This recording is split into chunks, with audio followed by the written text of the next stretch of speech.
రాష్ట్రంలో కూటమి ప్రభుత్వం పూర్తిగా వైఫల్యం చెందిందని వైఎస్ఆర్ కాంగ్రెస్ పార్టీ ఒంగోలు నియోజకవర్గ సమన్వయకర్త చుండూరు రవిబాబు ఆరోపించారు. ఒంగోలు జిల్లా పార్టీ కార్యాలయంలో జరిగిన విలేకరుల సమావేశంలో కూటమి ప్రభుత్వం పైన ఆయన పలు విమర్శలు చేశారు. ఇచ్చిన హామీలను అమలు చేయకుండా వారి తప్పిదాలను కప్పిపుచ్చుకునేందుకు కల్తీ నెయ్యి వివాదాన్ని తెరపైకి తెచ్చారని విమర్శించారు. వైవి సుబ్బారెడ్డికి కల్తీ నెయ్యి పేరుతో నోటీసులు ఇవ్వడాన్ని తప్పుపట్టారు. అధికార యంత్రాంగం తప్పిదాలను నాయకులపై వేయడం హేయమైన చర్యగా అభివర్ణించారు. సుబ్బారెడ్డి టీటీడీ చైర్మన్గా ఉన్న హయాంలో తిరుమల నందు స్వర్ణయుగం నడిచిందని అన్నారు. అందులో భాగంగానే తిరుమల తిరుపతి నందు అనేక అభివృద్ధి కార్యక్రమాలు చేపట్టడం జరిగిందని తెలియజేశారు. శ్రీవాణి ట్రస్ట్ ద్వారా కాశ్మీర్ నుంచి కన్యాకుమారి వరకు వెంకటేశ్వర స్వామి ఆలయాలను నిర్మించారని అన్నారు. అటువంటి దైవభక్తి ఉన్న వైవి సుబ్బారెడ్డిపై కల్తీ నెయ్యి పేరుతో ఆరోపణలు చేయడం సమంజసం కాదని కూటమి శ్రేణులను హెచ్చరించారు. సమావేశంలో మాజీ ఎమ్మెల్యే కసుకుర్తి ఆదెన్న, రాష్ట్ర కార్యదర్శులు రమణారెడ్డి, వెంకటేశ్వరరావు, సిటీ ప్రెసిడెంట్ కటారి శంకర్, గౌతమ్ అశోక్ తదితరులు పాల్గొన్నారు. కల్తీ అటెంప్ట్ చేశారన్నా, క్వాలిటీ తగ్గిందన్నా, వాటర్ కంటెంట్ ఉన్నా లేకపోతే ఫారిన్ మెటీరియల్ ఏదున్నా కూడా వాళ్ళు టెస్ట్ చేసి వెనక్కి పంపిస్తారు. రకరకాల టెస్టుల ద్వారా వస్తుంది. దానికి క్వాలిటీ కంట్రోల్ పీపుల్ ఉంటారు, విజిలెన్స్ ఉంటుంది. అధికార యంత్రాంగం చేసుకోవాల్సిన కార్యనిర్వహణ బాధ్యతల్ని వీళ్ళకెట్లా అడ్డకడతారు? కార్యనిర్వహణలో ఒకవేళ ఏదైనా లోపం జరిగితే పాలక వర్గానికి ఎటువంటి సంబంధం ఉంటుంది? ఇట్లాంటి వైవి సుబ్బారెడ్డి గారి గురించి మీకు ఒక మాటలో చెప్తాను. 20 సంవత్సరాల నాడు 2 దశాబ్దాల క్రితమే ఆయన స్వర్ణ తిరుమల అని ఒక పెద్ద గెస్ట్ హౌస్ కట్టించాడు స్వామివారికి. ఆయనకి ఐప్సాంకి కట్టించాడు, శ్రీశైలంలో కట్టించారు. వాళ్ళకు ఉన్న భక్తిని మీరెట్లా శంకిస్తారు? వాళ్ళ ఇంట్లో రకరకాల గోవులు, హైదరాబాద్లో నడిబొడ్డులో పట్టణంలో వాళ్ళ ఇంట్లో గోవులు ఉంటాయి. వాళ్ళ ఇంట్లో పోతే హోమాలతోటి ఇల్లంతా మసిపారిపోయి ఉంటుంది, వాళ్ళ ఇంట్లో జరిగే హోమాలతోటి. అట్లాంటి భక్తిపరుడిని మీరు ఎందుకు ఇట్లా అప్రతిష్ట పాలు చేయాలనుకుంటున్నారు? తిరుపతిలో మనందరికీ తెలుసు, ట్రాఫిక్ క్లియర్ చేయడానికి ఫ్లైఓవర్ కట్టించాడా?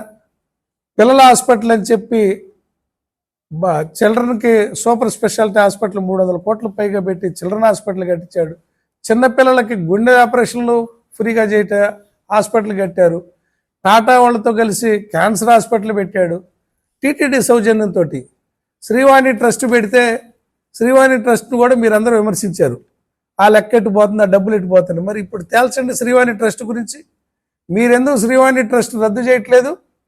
ఎందుకు కొనసాగిస్తున్నారు? మరి శ్రీవాణి ట్రస్ట్ ఉండబట్టే కదా ఆయన కాశ్మీర్ నుంచి కన్యాకుమారి దాకా గుళ్ళు కట్టగలిగింది. ఇవాళ భువనేశ్వర్లో గుడి కట్టాడు, తూర్పున, పశ్చిమంలో మహారాష్ట్రలో కట్టాడు, దక్షిణాదిన కన్యాకుమారిలో, అదేవిధంగా ఉత్తరాన జమ్మూలో. దేశం నలుదిక్కుల స్వామివారి ప్రతిష్టను పెంచాడు. ప్రపంచవ్యాప్తంగా కళ్యాణోత్సవాలు జరిపాడు. యుఎస్ఏలో అన్ని ప్రధాన నగరాల్లో, యూరోప్లో, గల్ఫ్ కంట్రీస్లో స్వామివారి వైభవాన్ని చాటి చెప్పిన ఘనత అయింది. అంతకంటే భక్తికి పరుడు ఎవరైనా ఉంటారా? మేడము స్వర్ణమ్మ గారు ప్రవచనాలు మీరందరూ చూసి ఉంటారు కదా. ఆమె చెప్పే ప్రవచనం ఒక్కటి కూటమి నాయకులు లేకపోతే బీజేపీ నాయకులు ఒక్కరు చెప్పగలుగుతారా?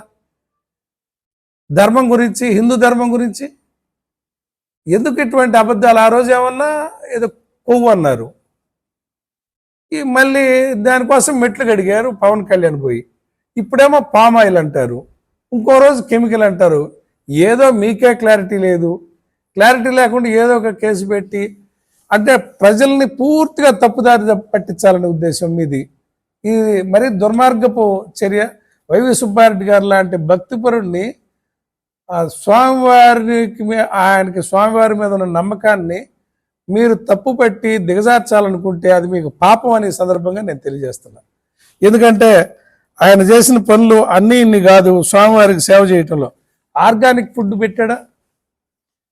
కొత్తగా గో అమృతంతో చేసిన సిరిధాన్యాలని, శనగల్ని, ప్రతిదాన్ని ఆడ వంటల్లో ఎలవ్ చేసి వాళ్ళకి అదనపు అటు రైతులకి రేషులు వ్యవసాయం చేసే రైతులకు ప్రోత్సహించినట్టు తిరుపతిలో స్వామివారికి ప్యూర్ ఫుడ్ స్వామివారి ద్వారా ప్రసాదంలో నాణ్యమైన ఫుడ్ ఇచ్చాడని, ఆర్గానిక్ ఫుడ్ ఇవ్వాలనే ఉద్దేశంతో ప్రోత్సహించి రైతులను ప్రోత్సహించాడా?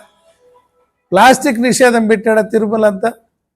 తర్వాత పొల్యూషన్ వస్తుందని ఎలక్ట్రిసిటీ బస్సులు ఇంట్రడ్యూస్ చేశారా, విండ్ పవర్ని అలౌ చేశారా? అంటే ఒకటనే ఉంది, ఆయన హయాంలో స్వర్ణయుగం తిరుపతికి. కానీ అన్ని వేల కోట్లు ఖర్చు పెట్టిన ఆ పాలక వర్గాల్లో నెయ్యిలో కల్తీ అని చెప్పి దిగజార్చుడు మాటలు మాట్లాడి సుబ్బారెడ్డి గారు చేసిన పని ప్రతిష్టని దిగజార్చొద్దని మిమ్మల్ని పాపం అనేది సందర్భంగా తెలియజేస్తున్నా. ప్రకాశం జిల్లా వాసులుగా మనందరికీ తెలుసు, ఆయన ఎక్కడా లేని విధంగా 2 కేంద్రీయ విద్యాలయాలు ఈ జిల్లాకు తీసుకొచ్చాడు, రైల్వే అండర్ పాస్లు తీసుకొచ్చాడు. ఇప్పుడు మేమని చెప్పి ఇప్పుడు చెప్పుకుంటున్నారు రైల్వే అండర్ పాస్ ఇక్కడ ఎన్నగ్రహారం పోయే రోడ్డుది. ఎస్కలేటర్లు రైల్వే స్టేషన్ డెవలప్ చేశాడు. మన మన బైపాస్ కోసం, గిద్దలూరు నుంచి ఒంగోలు బైపాస్ కోసం ఆయన చేసే ప్రయత్నం అన్నీ మధ్యలో ఆగిపోయినాయి. దురదృష్టవశాత్తు ఆయన ఎంపీగా ఉండకపోవటం ఆగిపోయినాయి. అదే ఆయన ఎంపీగా ఉంటే ఆయన చిత్తశుద్ధి ఏందో మన జిల్లా వాసులందరికీ తెలుసు. ముఖ్యంగా తిరుపతిలో స్వామివారి పట్ల ఆయనకున్న భక్తిని, ఆయనకున్న దైవ నమ్మకాన్ని అప్రతిష్ట, అటువంటి వ్యక్తి మీద ఇంత దుర్మార్గపు మాట మాట్లాడటం అనేది నిజంగా స్వామి ఉంటే వీళ్ళకి పాపం తగులుద్దని, ఆయనే వీళ్ళ సంగతి తేలుస్తాడని నేను తెలియజేస్తున్నా. చంద్రబాబు నాయుడు గారికి ఏ రోజు భక్తి ఉండదు.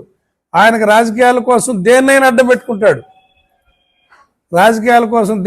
పెట్టుకుంటాడు, ఇవాళ స్వామివారిని అడ్డం పెట్టుకుని ప్రచారం చేస్తాడు.